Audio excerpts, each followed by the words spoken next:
some takeaways in terms of these question and answer sessions. First of all, people like access. It makes people feel like you are really committed and engaged with the idea of customer relations when they get to talk to members of your staff, particularly if it is somebody like a CEO. I mean, I think there's this sort of common cultural stereotype that CEOs are people who sit behind closed doors making big decisions. But for them to see you out there and engaging via social media really speaks volumes in terms of how your company is willing to engage. Another takeaway here, answer anything. These should be no-holds-barred sessions where you can expect that customers might ask any sort of question, even negative questions. And you have to engage those. And it doesn't mean, you don't get to write back to people and say, sorry, you're asking an inappropriate question. It doesn't mean you have to answer everything, on the public Facebook page. You can say to somebody, that's a great question. I'd love to be in personal touch with you about it. Please give me your email address, or I'll give you a call about that. But you do want to make sure that whatever questions are posted are things that you're providing an answer to. Think about keeping a regular schedule. We saw this example with the PTEX group and the Fast Tweets, that both of those companies are providing a regular time on Friday mornings when their CEO is going to be available via social media.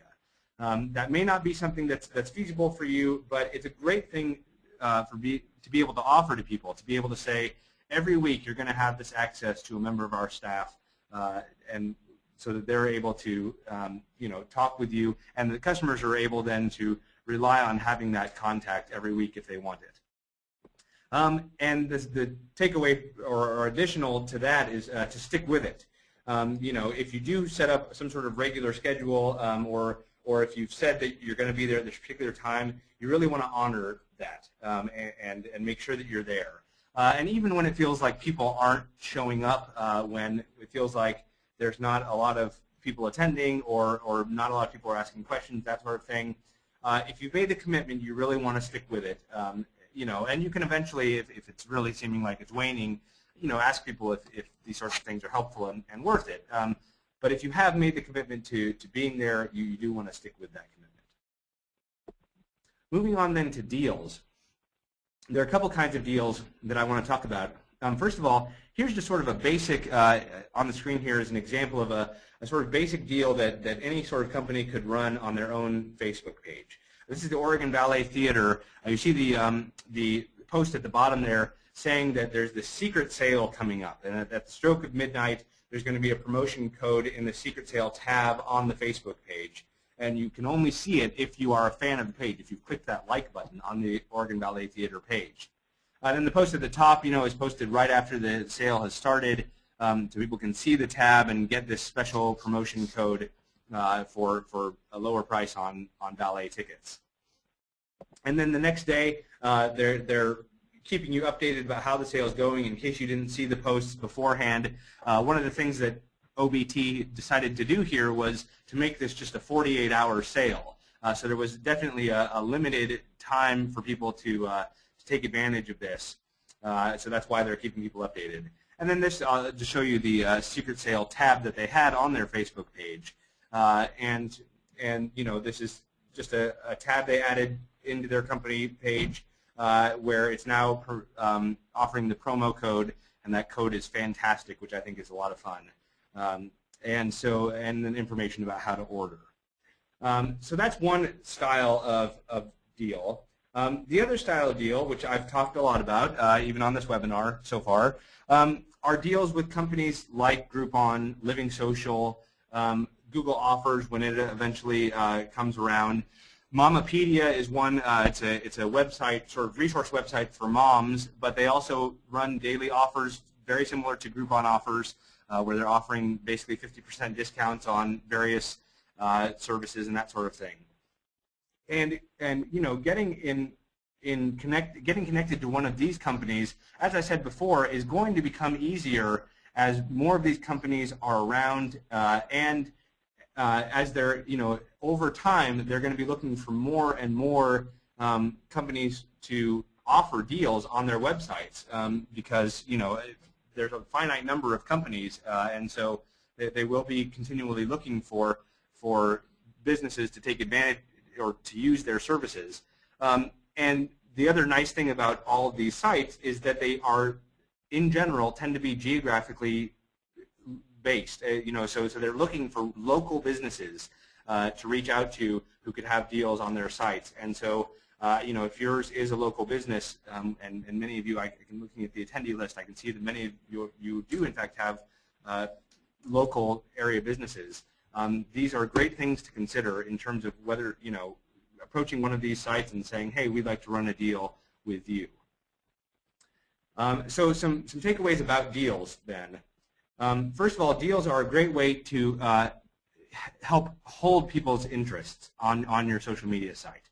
With the Oregon Ballet Theater being the example here, if people know that occasionally you're going to run special deals like this, it's a way that to keep them as a fan of your page, to make sure that they stay connected to you, because they're going to constantly be looking out for the latest deal that you're offering. The next takeaway would be to create some buzz. Again, OBT did a great job of this by calling it a secret sale and making it a limited time offer where it was only around for 48 hours. And it was a special tab on their Facebook page and that sort of thing. And all of that sort of helps it seem a little more exciting for people. I mean, it's something that they really have to choose to take advantage of within that time period. And the same thing is true for deals like Groupon, which tend to be just 24-hour deals. So create some buzz around your deals. Another takeaway, remember that deals are about customer appreciation and not about earning more revenue. I mean, and I mean this in terms of the public message of the deal. Not once did the Oregon Ballet Theater say anything like, we're offering these discounted tickets because ticket sales for these shows is really low.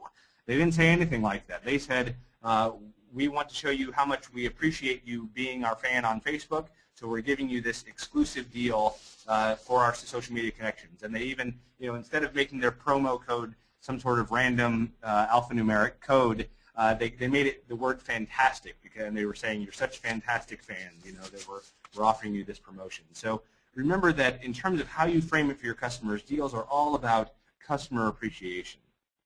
And finally, if you do end up working with a company like Groupon or Living Social or Google Offers, publicize that. Let people know about it. If Groupon or Living Social or one of those companies will let you talk about it beforehand, great. If not, definitely talk about it during and after, because being connected with one of those sites is one of the things that's going to help your company seem like it is engaged in 21st century technology, is a hip company that is doing things that that a new generation of technology users is really engaged by. So make sure you publicize those deals heavily and let people know the results of them once you've done them. And those, Groupon results are public anyway. People are always going to be able to see how much or how many people took advantage of the offer. So there's no harm in letting people know on your Facebook page and that sort of thing just how many people took advantage of it. And finally, let's talk a little bit about contests. I'm going to talk about a few different types of contests today. First of all, just a simple contest on a social media page. This is a company called Hardy Pet, asking people to respond by telling them what your New Year's resolution was that involves you and your pets.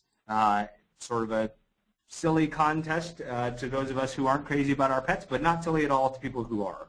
And they got plenty of responses. Here you can just see a few people's responses in terms of what they were going to do with their pets in 2011. And winners were chosen based on these entries. I'm not sure exactly how they chose the winners, but they did in fact choose some winners and give them some various products that involve pet care. So this is just one example of a small kind of contest on social media. Another one that was done by our friends over at Canby Telecom, which was a little bit more involved, this one was a bingo game, and the way this worked was that Canby sent out separate bingo cards with their newsletter, their print newsletter, one month, and then they extended this contest over a few different months. So you can see here it started on October 18th, and the way that it worked was that people had to come to the Canby Telecom Facebook page in order to see the numbers each day.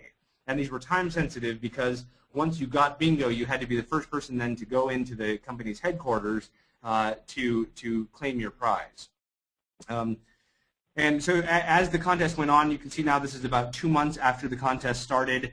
They had their first, they had their second winner after somebody had won bingo. Then this man got the first X on his bingo card. He won a YouTube camcorder for as his prize. And they posted that and let people know about it, again, as a way of continuing the momentum behind the contest.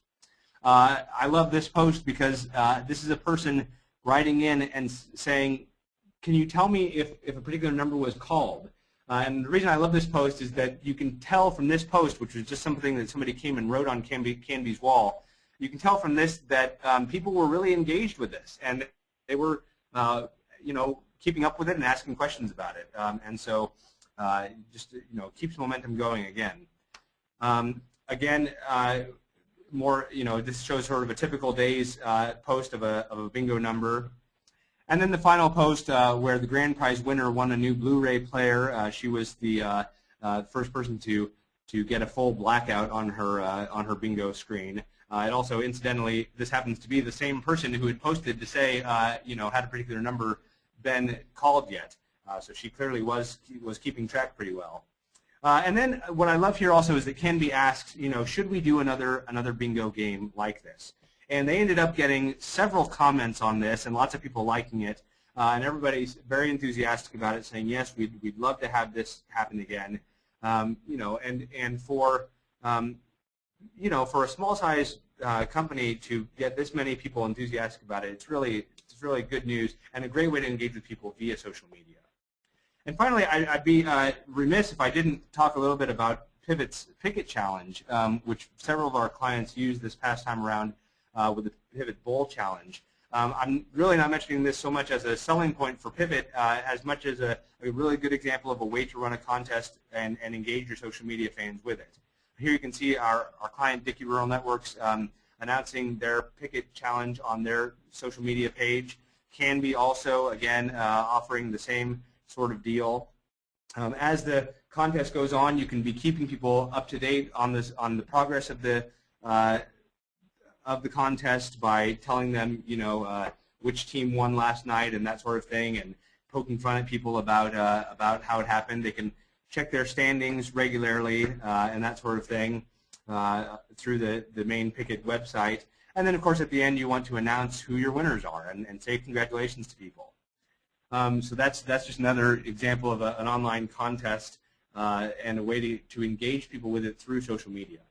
So briefly, I know I'm running out of time here, but just a few takeaways from this.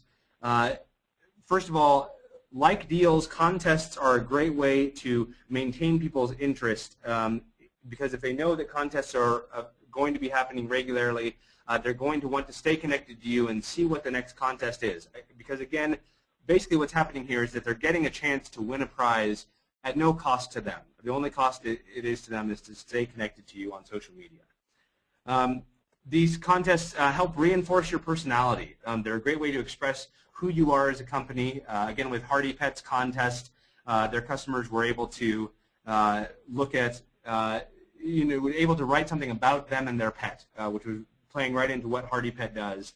And with something like Picket, again, it's a way to keep people engaged over an amount of time and to be talking about, oh, did you see the game last night? It was a close one, and I mean there are all sorts of ways of being engaging and reinforcing your personality with the people who are following you on social media.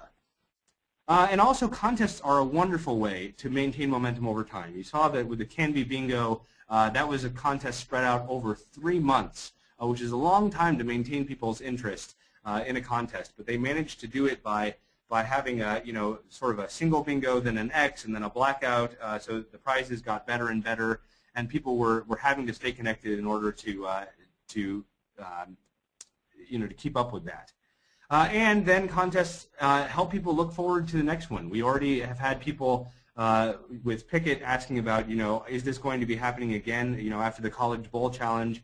And we're able to say, yes, March Madness is coming up right around the corner as the next Pickett Challenge. And so as people get used to these contests, they'll be, wondering when the next one is going to be and when they can take advantage of the next one. So that's another takeaway with contests. It's just that it helps people to look forward to what's next. So I know I've gone over a little bit here.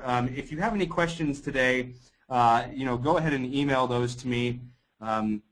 Let me get to the last slide here just to tell you about what's coming up next. A reminder also that the webinar slides will be available and the video will be available on our Facebook page. The next Straight Talk on Social Media webinar is going to be Friday, February 11th. That's 2 weeks from now. And the focus is going to be to blog or not to blog. And so hopefully that'll be an interesting one for people thinking about whether or not to start a corporate blog. Dave Neustraden's next Straight Talk on Telco Marketing webinar will be this coming Wednesday, February 2nd at 11 a.m.